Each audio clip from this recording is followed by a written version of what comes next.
Qué alegría que despierte con nosotros. En este momento son las 6:20 de la mañana y recibimos por aquí al abogado José Enrico Valenzuela, que va a analizar esto que ha ocurrido en las elecciones que se llevaron a cabo ayer especiales en Puerto Rico para seleccionar a los delegados que van a ir a cabildear por la estadidad para la isla. Abogado, buenos días, qué lindo que esté con nosotros. Bienvenido.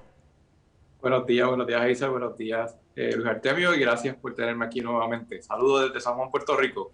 Oiga, abogado, la verdad que fue una sorpresa, porque la semana pasada, cuando yo escuché esto del write-in al exgobernador Ricardo Rosselló, yo dije, esto no va a moverse más de allá.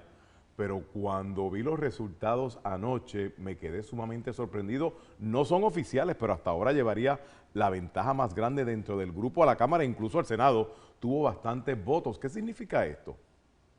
Pues sí, ciertamente tomó a muchos por sorpresa por el hecho de que fue write-in, lo que significa en términos sencillos de que las personas coloquen el nombre en una papeleta, y eso pues crea muchas confusiones en múltiples situaciones que han ocurrido. Pero en esta situación pues fue bien contundente ese respaldo al exgobernador Ricardo Rosselló Nevares. Hay que colocar también en contexto de cómo y por qué se da esta elección. Esta elección se dio única y exclusivamente con un 4% del voto hábil dentro de lo que vendría siendo los seguidores de la estadidad. Esto dentro de un contexto macro, es decir, en lo que uno cuando compara con una elección general, pues resulta ser algo ínfimo en términos numéricos.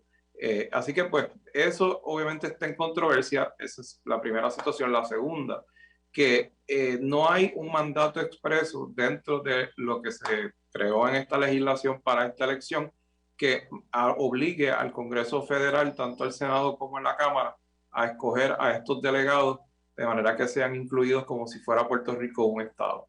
En principio y en teoría es algo bueno para la estadidad. Sin embargo, no tiene ningún tipo de fuerza de ley. Así que básicamente es una elección que vendría siendo algo simbólico. Abogado, porque también estamos viendo, ¿verdad?, que los resultados preliminares ofrecidos ayer por la Comisión Estatal de Elecciones a las 10 de la noche, pues también daban la victoria como delegados a la Cámara a Elizabeth Torres, Roberto Lefranc Fortuño, María Mayita Meléndez y Adriel Yaret. ¿Qué piensa usted con respecto a esto? ¿Se lo esperaba? Sí, ciertamente son los que, si uno nota los apellidos de personas que están en esta elección, muchos de ellos son personas que ya estuvieron en el servicio público, que son políticos derrotados, algunos de ellos. Otros son hijos de políticos que han sido de alguna manera u otra estados vinculados con el Partido Nuevo Progresista.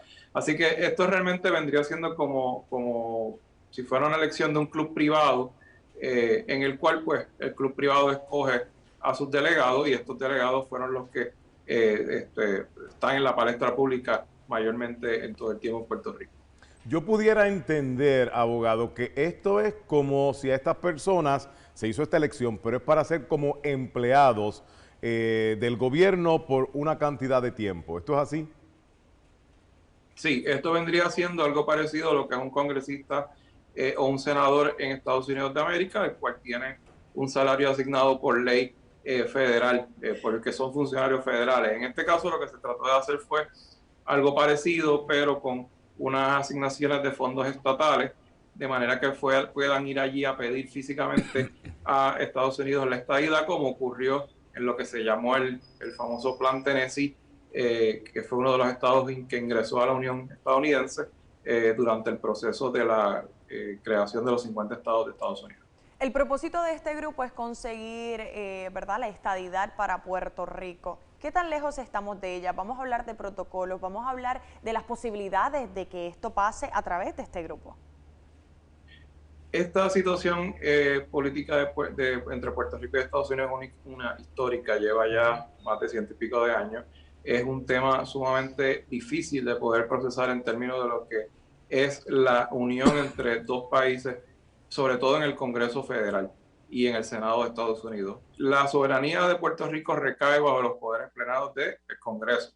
Así que si estas personas no se ponen de acuerdo, que son 435 congresistas y 100 senadores, para decidir finalmente si van a darle o no a Puerto Rico la estadidad, es una situación que coloca a los puertorriqueños en una desventaja porque no tienen los mismos derechos que los ciudadanos estadounidenses y tampoco su voluntad de estar anexado a otro país depende de la voluntad de estos congresistas. Y ahí es que recae el problema principal, porque si ellos no se ponen de acuerdo y nosotros acá en Puerto Rico tampoco, con una elección, con un 4% nada más de elección, pues realmente sigue teniendo este mismo problema. Así que es un buen intento por parte de los estadistas para que esto y su ideal sea adelantado. Valenzuela, le pregunto en este caso, ¿qué representa la victoria del exgobernador Ricardo Rosselló? Porque el partido en este momento le puso ahí un oxígeno boca a boca y lo acaba de revivir. Pues mire, realmente en este tema hay que tener mucho, ¿verdad? Mucho cuidado porque hay muchas personas que son bien adeptas al gobernador Rosselló y por respeto, ¿verdad? Hay otros que son unos detractores acérrimos y utilizan epítetos que no voy a decir aquí en contra del señor exgobernador.